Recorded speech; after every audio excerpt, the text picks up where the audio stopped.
I'm like, wait, what am I doing here? Well, welcome everybody. It is Monday. I am one of your hosts here, Lisa Lopez Griggs, here at the F.E.E.D. We have done over 20 episodes. Can you believe it? With the Faces of Epilepsy and the F.E.E.D. We started this community about 20 weeks ago, I think. And I want to thank my amazing producer, Michael Hall, and his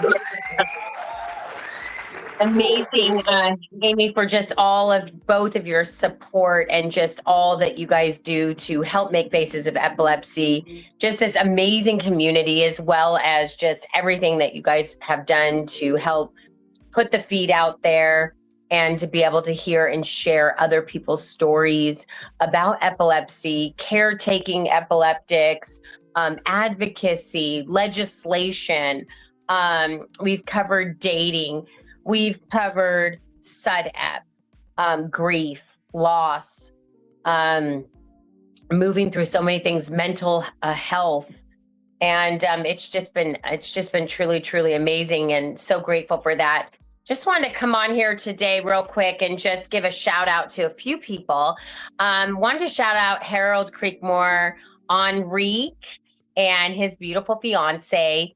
Also, all of those, Curtis Lane and different ones of you that have come on, Heather Marks, Kylie, there's so many of you, Alyssa, that have helped to really put Faces of Epilepsy, the community on Facebook, TikTok, Instagram, YouTube, really on the map. Thank you so much for helping out too on Friday nights, just to be able to create this community for epileptics to come in, to be able to share their stories, feel like they're not alone, feel like they belong to something that is so beautiful and that is just so unique in the space. And I'm so happy, Mike, that we decided to do this. We decided to start this community many months ago, and that it's grown as much as it has.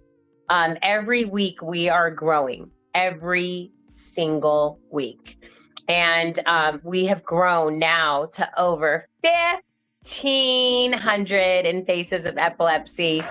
And yes, Mike, I remember when it was like, oh, I just want to get to 100. Oh, we just want to get to 500, Mike. And then we're like, oh, we just want to get to 1,000. That was like such a big deal. I remember us, oh my gosh, we just want to break 1,000. Absolutely. And now we're on the other side of 1,500, and we're going to be approaching 2,000.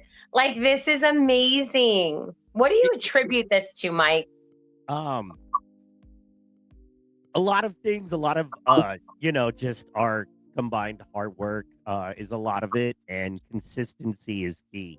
And once again, it's Alyssa and Harold and Enrique and the work they're doing as well, and a lot of our other warriors in the group that actually keep it going, keep it in the feed, if you will, keep it active so other folks can see it and take part. Something that happened Friday night, and it was great because it happened to me, but I hadn't got to see it happen to someone else yet, and that is we had Rudy the Boat Martinez on, very, very successful podcaster in his own right, single father, suffers from seizures. And,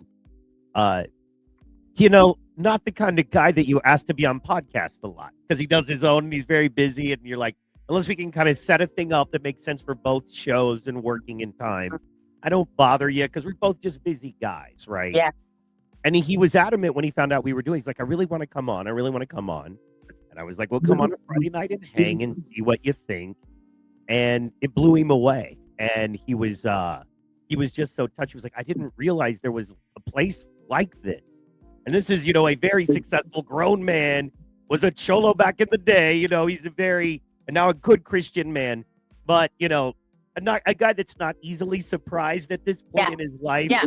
Or probably easily impressed. Right. Or a guy who gets emotional and speechless. Yeah. And I remember it was like the first time we started doing our show, how I was emotional and speechless. And there was a part of you felt you had to keep locked up and no one would ever understand and you could never talk about, that now you can. And not only does people hear you, they understand, and Yeah. good information, and want you to be a part of the community. So I thank you for that, and I thank you for your work, consistency, and patience, and just all of it. Everything required for this to go, you provided for us. So thank you. Thank you. Yeah. Thank you, Mike. I was just thinking when you were saying that, I was talking to a parent this morning who has a 4-year-old with epilepsy. And she said that the neurologist had in passing told them about SUDEP.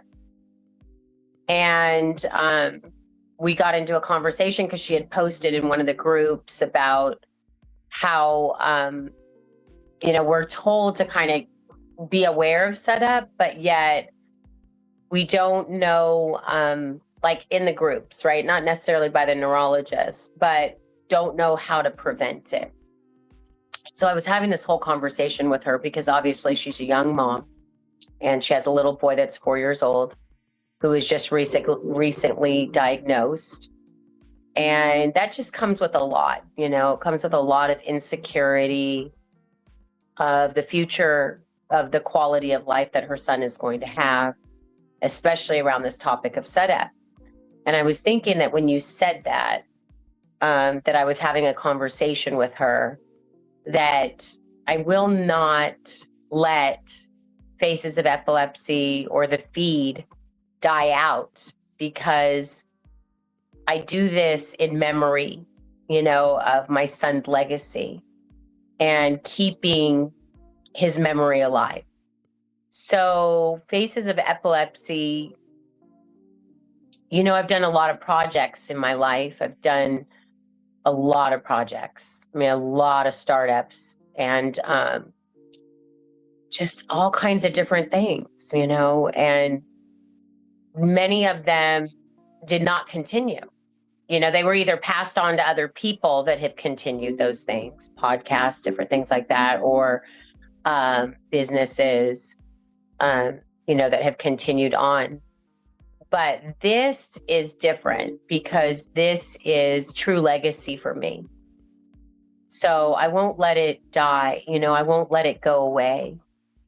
And I'll continue to champion, the work of advocacy in epilepsy for as long as I can, and certainly for as long as I'm alive.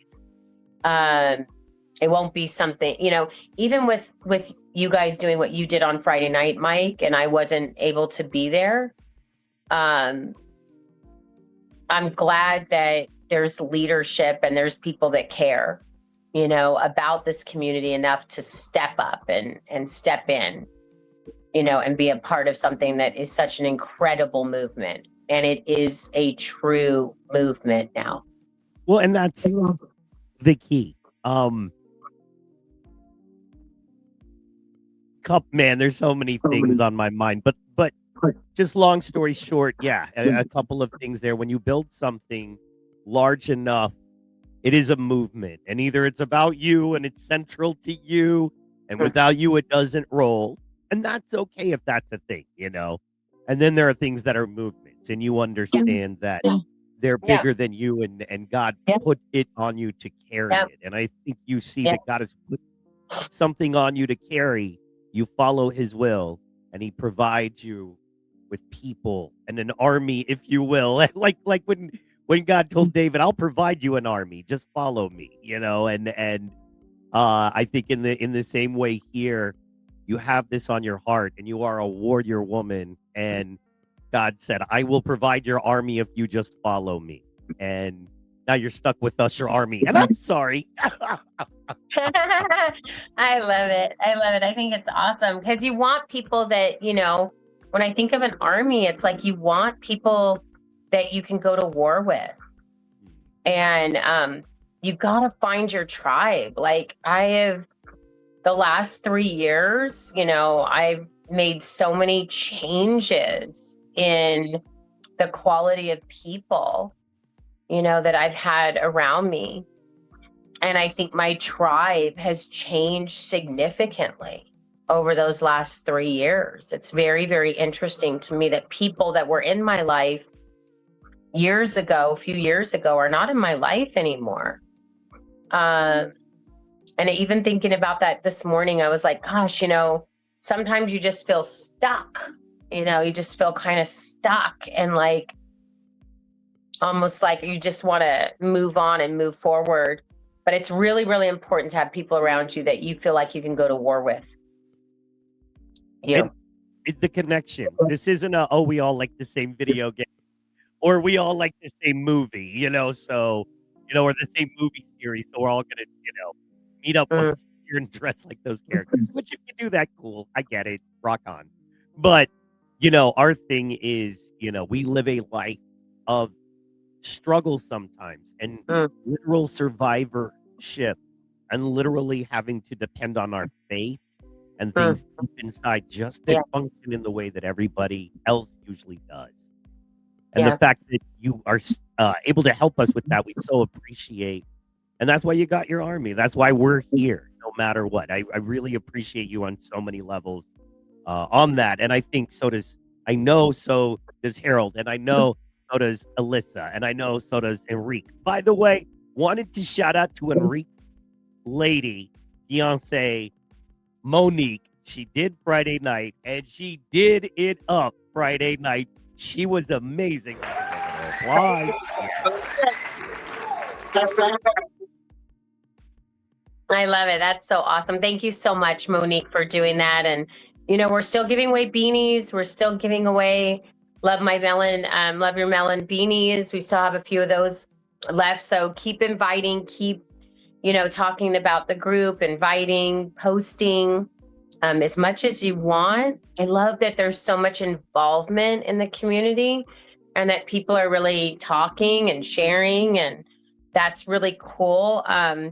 There's a lot still more that needs to be done. We also, Mike, we're getting some traction in some of the SUDEP groups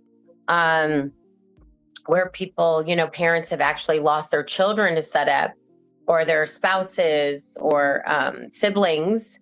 And with the book that we're going to be putting together, Surviving SUDEP, what your neurologist won't tell you, I think is going to be really, really awesome because there's so much content from people that their neurologists, they didn't hear this, they didn't hear that, but can add so much value into epileptics and their caretakers. And I think that's going to be amazing too. I think that's going to be awesome. I also noticed that you got a chance to see my son's content, Benjamin. And, he is obviously a sibling of, he lost his brother to epilepsy. And he has incredible content that he's pushing out right now in fitness, lifestyle, and his faith. So that's kind of what he's known for is fitness, the natural way, and how to, do bodybuilding the natural way as a young person. His name is Benjamin Bennett, and he's got some great content that he just started that new Instagram, Mike, not too long ago.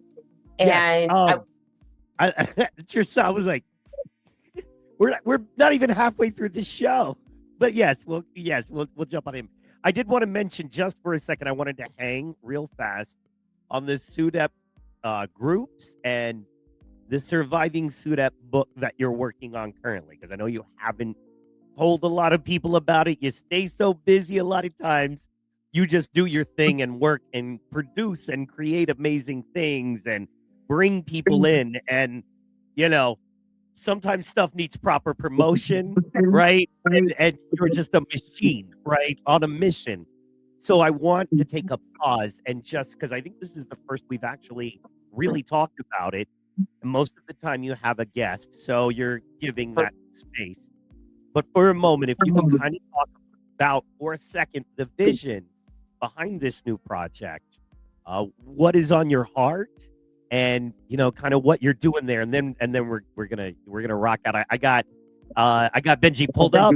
I got everything pulled up. We're gonna rock that out. And I'm so excited because I think you told me we're going to be able pretty soon to have him on a show, on a feed show as a guest. We'll have him on. We're going to have him on soon. And I might have to pull you aside as mom and do some interviewing myself, because I know you're going to be like, are you the greatest son ever, or the greatest son to ever be my son? That's the question. Best son ever or greatest son ever? Where do you fall on that? Right. So, and I, and he has a ministry for dudes. I love that. He talks to dudes. He has a heart for young and older dudes. And I so I got dude questions I'd love to ask him. So he's so amazing. excited. He's amazing. He's like the godliest man I know. Surviving SUDEP. So it kind of sounds like a oxymoron, like a paradox, and it really is, because surviving SUDEP, like, how do you do that, right? Well, those of us that have survived it are the ones that are living with it, meaning on the other side of the grief process and the healing of the grief, because we never, we never really get over it. We carry the pain that we deal with as parents and caretakers and those that have lost loved ones to SUDEP. We just carry the pain differently. And many of us are using our pain to advocate. We're turning our pain and the grief into advocacy, because that seems to be a way for us to heal. It seems to be a way for us to help the living, right? Help the ones that have epilepsy, that are still living with epilepsy daily, day in and day out, and don't have the supports that you really need as an epileptic. Because a lot of times epileptics and caretakers just kind of deal with epilepsy. They don't really talk about it. There's a huge stigma of shame around epilepsy, because we fear what we don't understand. And so our hope is, by having the F.E.E.D and having collective conversations and creative conversations and hangouts like we have on Friday night, and these communities that we have in these platforms, it would allow for conversation to take place so that people can see themselves in these conversations and they don't feel alone. So it works twofold, because it works to heal those that have lost loved ones to SUDEP. And then it also works to help those that are still living with epilepsy to feel like they're not alone and they actually belong to something that makes them feel heard. And it's a safe space and a safe community for them to not be judged and feel like they're not alone. So Surviving SUDEP is basically this collection of stories that we want to put together in a book format. Stories about those that have epilepsy, that have learned some things along their epilepsy journey that can add value into epileptics currently that are still living with epilepsy. And then also it's going to help those caretakers that are still battling with insecurity and battling with, still getting educated on things they can do to help, prevent more seizures, trigger more seizures, different things that they can put in place to help, with this journey, because it is a big journey. And I think a lot of times, just as warriors, we don't realize how difficult this journey is, because we just kind of, plug through it. So anyway, I just think, Mike, the collection of stories is going to be really, really amazing, because we've got diet in there, and what your neurologist isn't going to tell you about diet. We've got one mom that I talked to this morning that wants to talk all about the SAMI cams and why it is so important to have these cameras, and, we've got different ones talking about education and advocacy, grief processes that you can use to kind of work through your grief, and how you can actually use these processes to help you transition and be okay with the grieving process. Take your time, you know, take it easy on yourself. So I think it'll be a great collection, Mike, from the community of those that have been affected by this. I almost see book series. I mean, there's Surviving SUDEP, then there's Fighting SUDEP, there's SUDEP Awareness. You know how many people believe it or not, my mentor, very intelligent man, very successful man. And I was speaking to him about SUDEP, and I had just mentioned, I was like, in, you know, my star, as I refer to you, I was like, my star of this show is you know, her son passed of SUDEP, so she's a warrior, and he goes, what's SUDEP? And this is a man who literally travels around the world on a regular. He has his own jet, you know, or his own plane. He's like, don't call it a jet, but you know, he's one of those guys that's like, I'm in Japan this week, then I'll be in Australia, then back to Hawaii. He didn't know the word SUDEP. Probably knows a lot about a lot of things. Yeah. But just didn't know the word SUDEP. And a lot of that is, you know, because once again, the lack of funding, the lack of understanding him. When I explained, he was like, wow, why don't more people know about this? And I said, well, boss, that's why we're here. So I love your idea. I love it for the community. And I love the fact that, you know, I see more than one book here. Maybe this is a 3-book series, starting with Surviving SUDEP and your story, and similar stories, and you know, how we can help folks that have been where you're at and where you were, and lead to a book about fighting it, the things you can do to ward it off, maybe, and you know, that kind of stuff. Anyway, I'm very excited to provide a voice for people, and then to provide that education for folks out there. So thank you for that. We're all very excited about that. You know, I'm going to be working very hard as well on that. I'm going to echo here. I apologize. Let me fix that for us.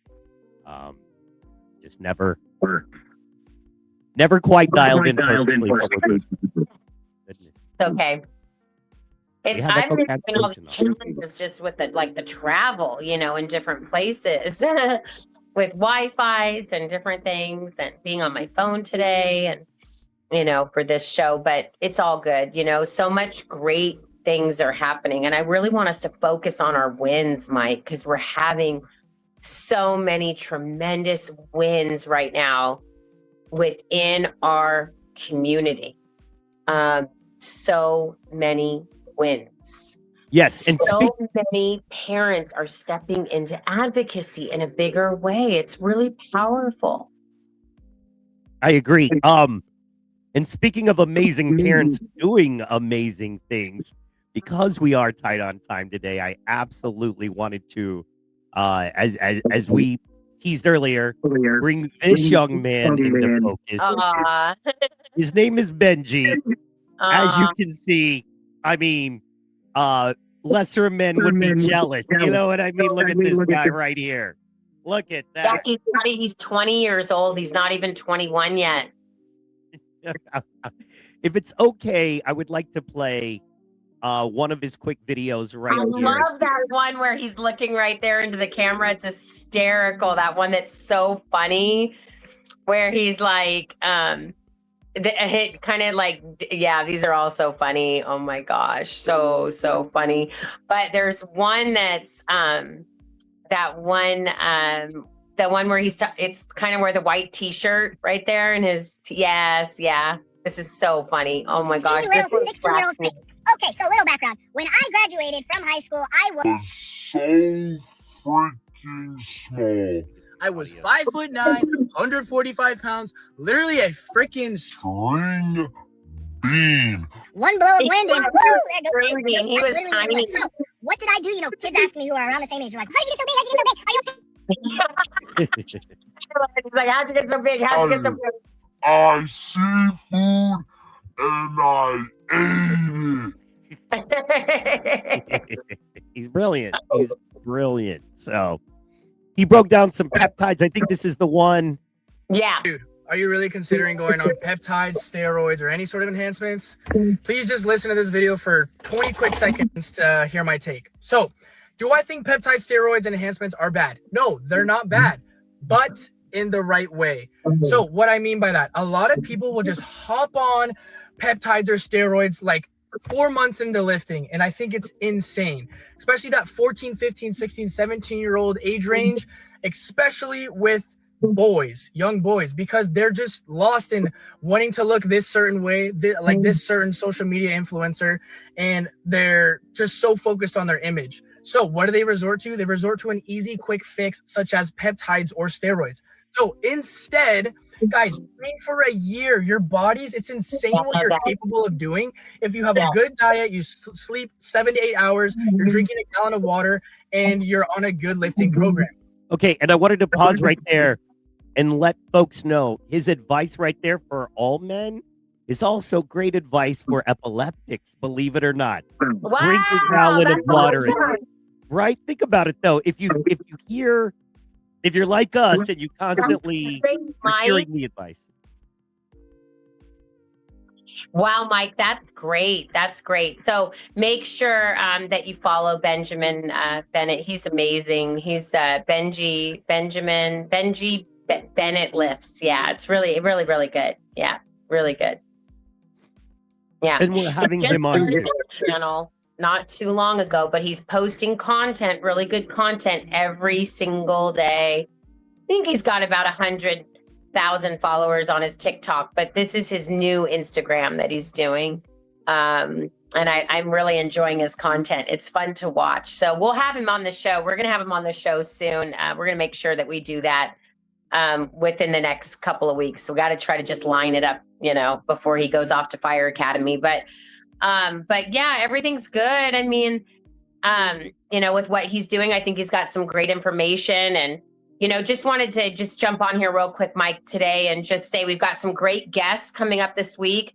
Wednesday, we have Kristen coming on. She's going to be talking to us all about, she has a podcast, actually, Mike, called Rise in Mourning. She just started it this last year.